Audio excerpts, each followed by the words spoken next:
Today we start our introduction to trigonometry.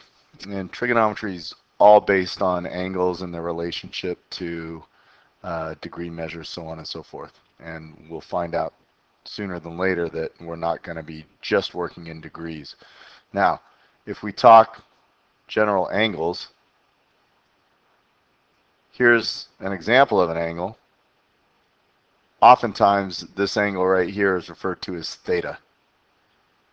It's Greek letter, no big deal.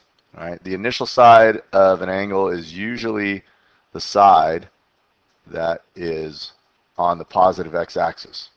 Okay. We also say that if this is on the positive x-axis, we say this is in standard position.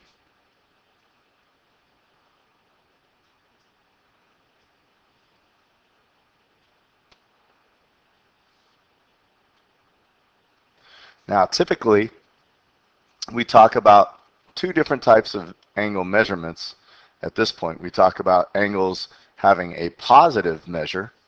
In other words, if we take and let's say I draw an angle theta here, and I say my angle rotates in a counterclockwise fashion, we call that a positive angle. If I have an angle that is made by rotating in a clockwise fashion, that angle is said to have a negative measure. So it all depends on what way you're rotating, counterclockwise or clockwise. Now, typically, we're used to seeing angles written in straight degrees. Well, there's another measurement of angles that they use in navigational purposes and longitude and latitude. And we talk about degrees, minutes, and seconds as a way to measure angles. And in this unit analysis, 1 degree is equivalent to 60 minutes. Here's the notation for a minute. It looks like a, I don't know, what do you call that, apostrophe? And then 1 minute is equal to 60 seconds. So again, 1 minute is equal to 60 seconds, like a quotation mark. All right, now we're going to be asked to convert from what we know as regular degrees to this degrees, minutes, and seconds. So here's an example. When we talk about 55.524 degrees, we're talking about decimal degrees.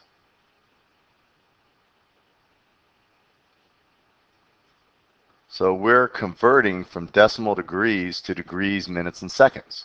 Now, when we talk degrees, degrees is the whole number part of these decimal degrees. So we have 55 degrees right now.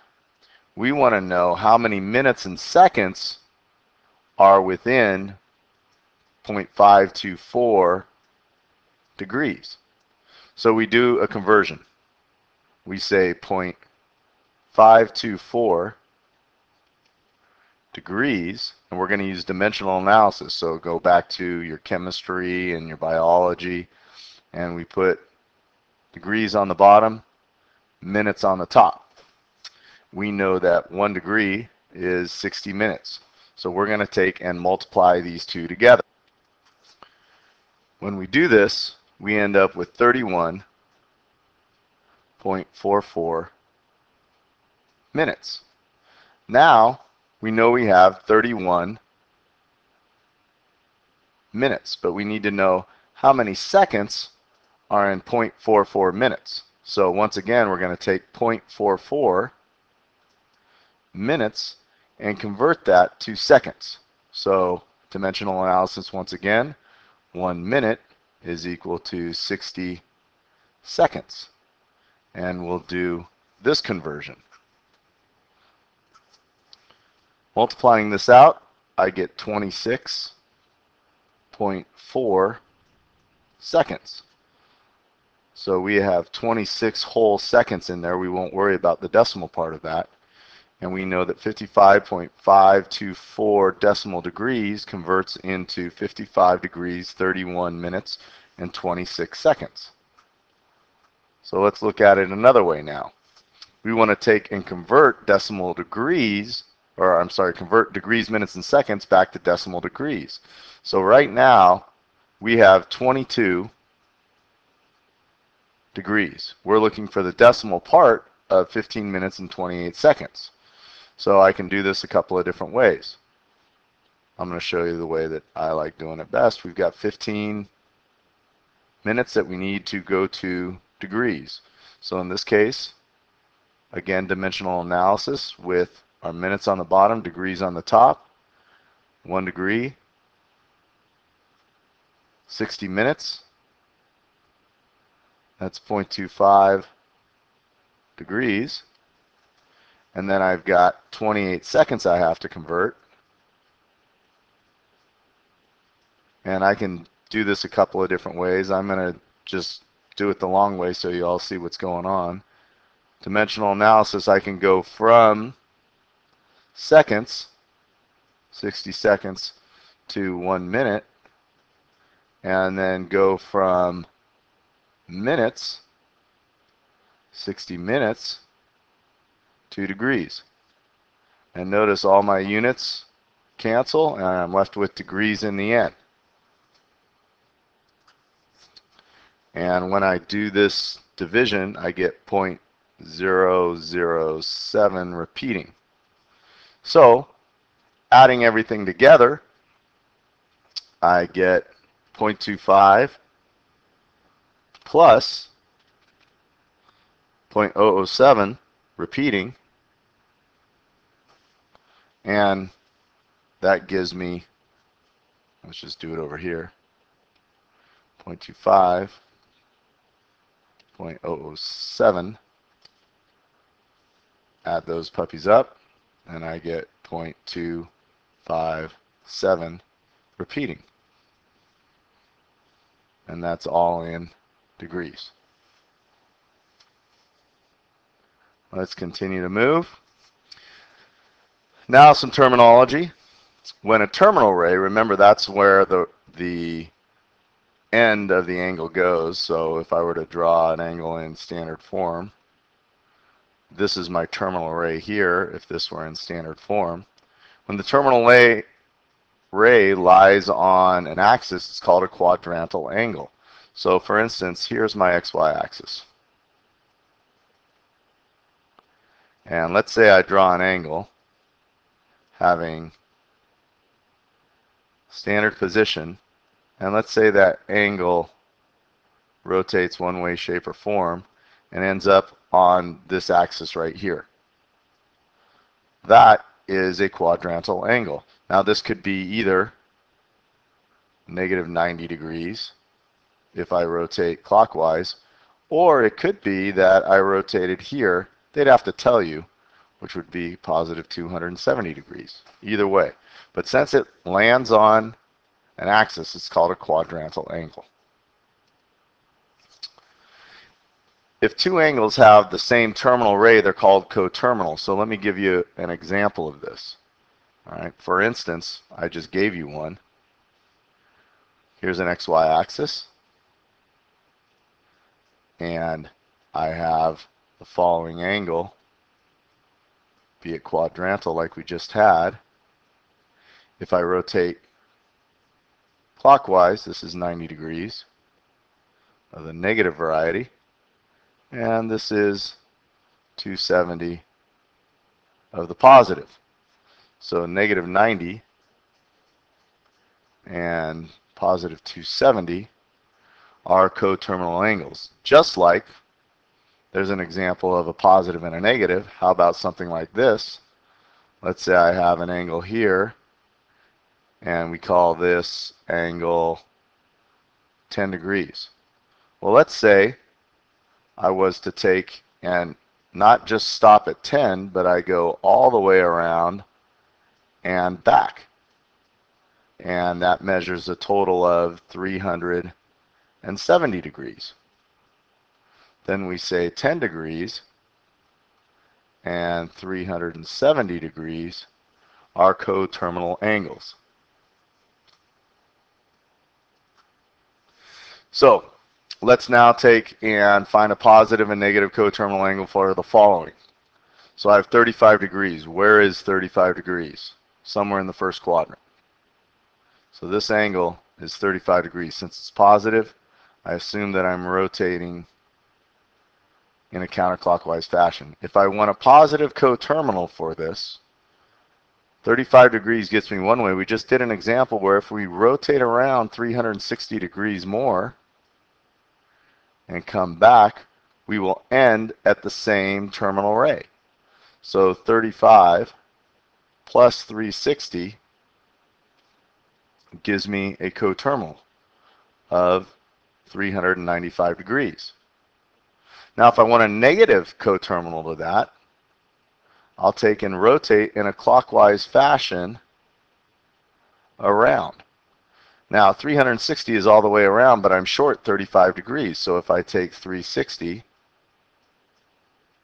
subtract that from 35, I will end up with my new coterminal. So in this case, I've got 35 minus 360, or negative 325 degrees. There's your negative coterminal and your positive coterminal. Now let's do the same example for 261 degrees. Where is 261 degrees? Somewhere down here. So I'm going to rotate around. Here's 261 because we know that this negative y-axis represents 270 degrees. So again, if I want to find a positive coterminal, I can just keep rotating another full circle around from where I was. Here's my 261, but if I go all the way around from there and come back, I'm now at a coterminal spot. So all I really have to do is take my 261, add 360 to it, and I'm left with 621 degrees. That would be my positive.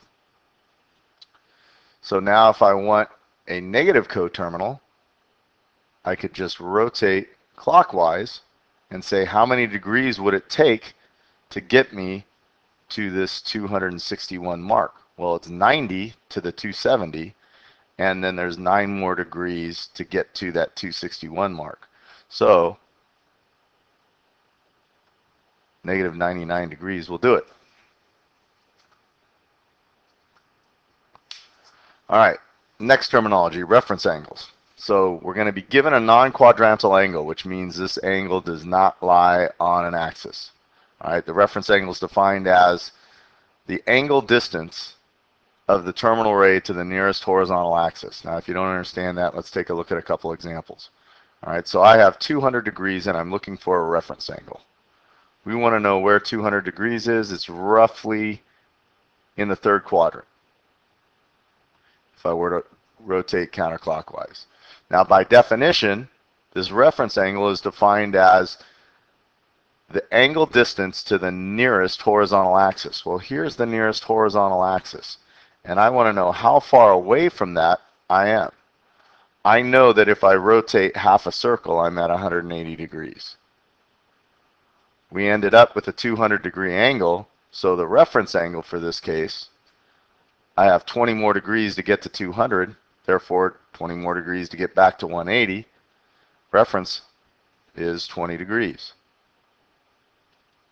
In the case of a 92-degree angle, 92 degrees puts me somewhere up here, and I need to know how far I am to the nearest x-axis or horizontal axis.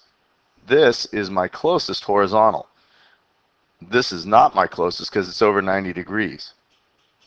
So how far am I away? Well, I've gone 2 over here and it's 90 degrees all the way down. So I'm at 88 degrees is my reference angle. Let's go to the next example.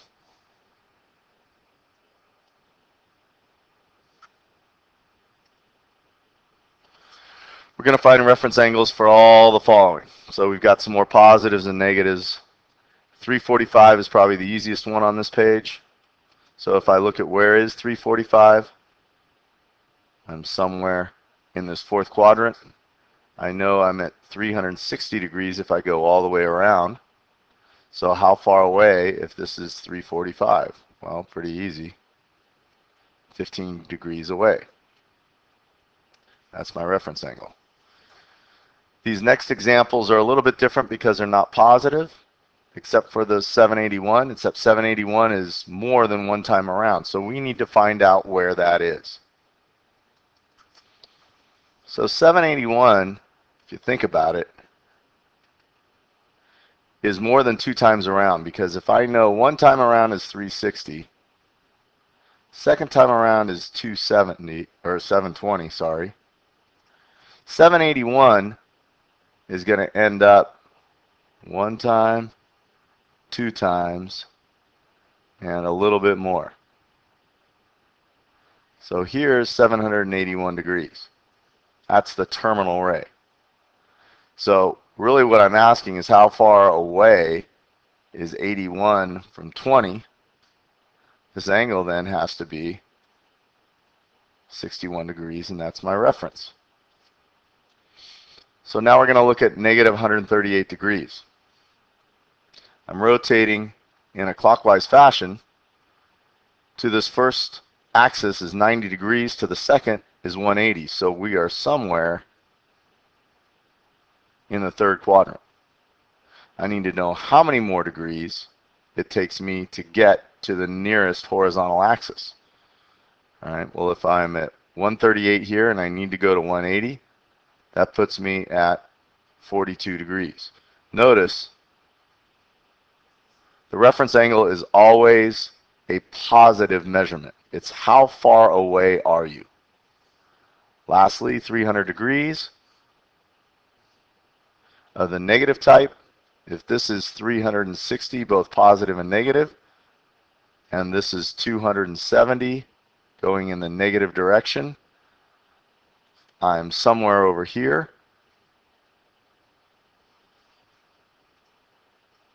That's my angle of negative 300.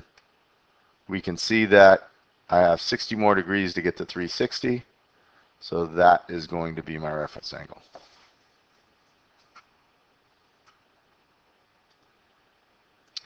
That's it for today. There are your questions. We'll see you tomorrow.